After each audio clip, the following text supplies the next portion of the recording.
5 keys to perfect lawns. Introduction.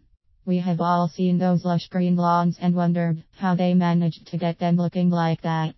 The perfect lawn is a continuous labor of love and requires ongoing care and effort. This guide aims to arm you with the knowledge you need to create the perfect lawn. Results will vary depending on what type of grass you have.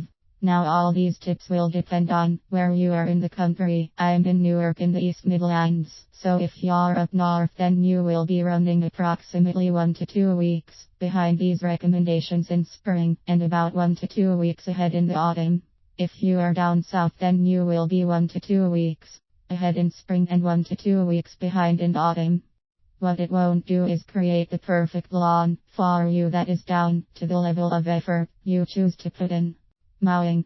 During March your lawn will start growing, and the first cut should always ideally be done whilst the grass is dry and early in the day or late on about an hour before sundown. Whatever the highest setting on your lawn mower is, use it. Once the first cut is out of the way, you should be looking to mow at least once a week and then more frequently as the warmer weather arrives if we get any. From the second cut and subsequent cuts, they need to be done on a lower height setting, somewhere between 5 cm, 7 cm, and then maintained throughout the spring. Summer. My back lawn is quite uneven and so I opt for a longer cut. You can go down to 3 cm on flat even lawns, but be prepared for some extra work as shorter length lawns require daily mowing and feeding requirements are more demanding. During the summer months the frequency of cutting will depend on the weather. If it's dry then you should be looking to mow at least every 2 weeks. If it's hot & dry then you should look to raise your cutting height another 1 cm or the next setting on your lawn mower. Should moisture levels be good, then cut weekly and leave your cutting height as it is 4 cm, 7 cm. Autumn is usually a good growing time for lawns and you should be mowing as frequently as necessary to maintain a tidy appearance. Winter is all about keeping your lawn topped, so ramp up the cutting height for the winter and maybe cut every 4 to 5 weeks. Ensure the ground is firm. You want to avoid overly compacting the ground and that it is dry. Tips on mowing. Early is best, before the sun gets too high. This avoids scorching the grass. Ensure you have sharp blades. This avoids ragged cuts, which can quickly deaden your lawn. Alternate the direction you mow your lawn. This encourages healthy growth. If moss is a problem then come autumn consider raising the cutting height. This will shade the moss out, and it should die back over the winter. Overseeding. Overseeding can be useful for helping to replenish tired or drought-affected areas or whole lawns. It's important to ensure you have prepared your lawn prior to overseeding. This will allow the new grass seed to get properly established. Begin by scarifying your lawn to remove thatch and dead grass and any other organic material that can inhibit proper germination with the topsoil. Step 1 is to select the right seed mix for your area. A little research online may be needed to get the information required, but better that than picking up the first one you come across. Then you need to give your lawn a good shore cut down to about 2.5 cm 3 cm so as to get as even a growth between new and old as possible. Step 2. Spread this over the lawn as per the recommendations given by the manufacturer. Before spreading it is always a good idea to give the grass a good watering. This helps soften the ground for the new seed to germinate in. Step 3. Allow 7 to 21 days for germination and you may have to water your lawn if you have had no rain in the 2 to 4 days since you overseeded. You then need to cut immediately after the new grass is established to prevent over-competition from the old grass. Try to avoid walking on the treated area as this will inhibit the new growth. Many professional lawn care specialists would also recommend you use a good lawn feeder if you haven't already prior to overseeding so that the new grass has plenty of nutrients to draw on. Weed & moss control. Weeds and moss are at one time or another a problem we all have to face, and it can be an uphill battle, my front lawn being a case in point. How do you deal with these issues, and what are the best methods for your grass?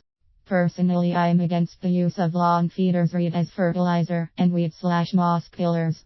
This is purely because it means you are working against your natural surroundings. Mother Nature will always win. So first I'll discuss some natural ways to put weeds and moss to bed and regain the perfect lawn. The best way to tackle any weed is to maintain a healthy and dense sward of lawn. Moss is relatively easy to deal with. Simply raise the cutting height so that the grass is putting the moss in the shade, and scarify your lawn regularly, and you should see the moss dying off and coming loose when you scarify after each cut. In damp and shaded areas of lawn, this may take longer to achieve. A much healthier and environmentally friendly solution to an easily managed problem. Once the moss has been dealt with, then plowing on with your maintenance schedule should encourage a robust and vigorous lawn. Dealing with weeds can be a tiresome and ongoing problem, especially if, like me, you don't want to use weed killer on your lawn, kids, pets, and a loathing of chemical treatment of a natural problem. Your strongest weapon for broadleaf weeds, dandelions, plantain, hawkweed, catsup, etc., is a metal kebab skewer. Lift the leaves up into a tight bundle and, grasping the weed, slide the skewer straight down into the ground, close to the base of the weed. Do this on 4 sides and wiggle the skewer.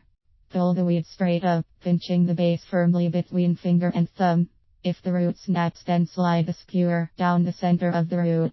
Again, wiggle the skewer to break the root stem up, and then remove the skewer and remove as much of the root as you can.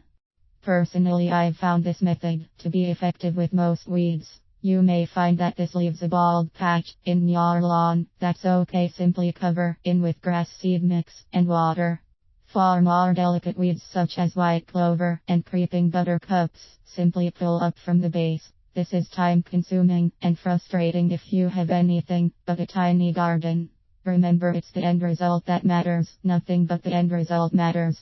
The worst of all weeds is yellow suckling clover. This low-lying weed avoids your mower's sharp steel blades and spreads quickly, and hand remove as soon as you've seen it. If you see this in your lawn, then make sure you collect all grass cuttings and scarify after every cut to help eliminate this pernicious weed. There are various weed and moss killers available. Read the label and select the one that suits you. Soil aeration. Compacted soil is a bigger enemy to your perfect lawn than weeds. It robs the soil of important oxygen that the microbes and fungi in the soil require to do their job. These microbes and fungi are vital for the breakdown of dead grass and organic material, which further aids your perfect lawn by releasing important nutrients. Without sufficient aeration, your thatch will become so dense, it further stops oxygen getting to the soil and limit your drainage and moisture absorption, all of which will hinder further your efforts to cultivate the perfect lawn. You can aerate your lawn at any time of the year, with the exception of very wet soil or when frost is likely in the next 24 to 48 hours. Shallower aeration methods simply aid the topsoil, and for badly compacted soils, you should be thinking a garden fork unless you have a clay soil. This will just add to compaction and going at least 1-2 cm into the soil to help encourage deep root growth in your grass, which will help it become more drought resistant. With the garden fork, you should be going straight into the soil. You are not digging your lawn over. You should aerate every 34 cm and stagger the rows, so avoiding a straight line across your lawn, which could lead to break up of the sward.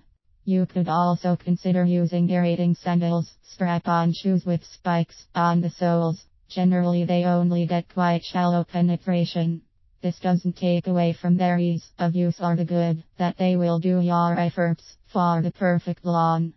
For those with a larger lawn area, you may wish to consider using a sail wheel, a large weighted wheel with numerous tines on it, or even perhaps a mechanical solution that will carry out slitting. Slitting is an invasive method of aeration. It involves removing small slits from your lawn and shouldn't be done unless conditions are good for recovery. Lawn feeding. There are 3 ingredients required by grass to achieve the perfect lawn well, for if you include sunlight, phosphate for strong root development and growth, nitrogen for faster growth and lush green color, potash for improved disease and drought resistant lawns.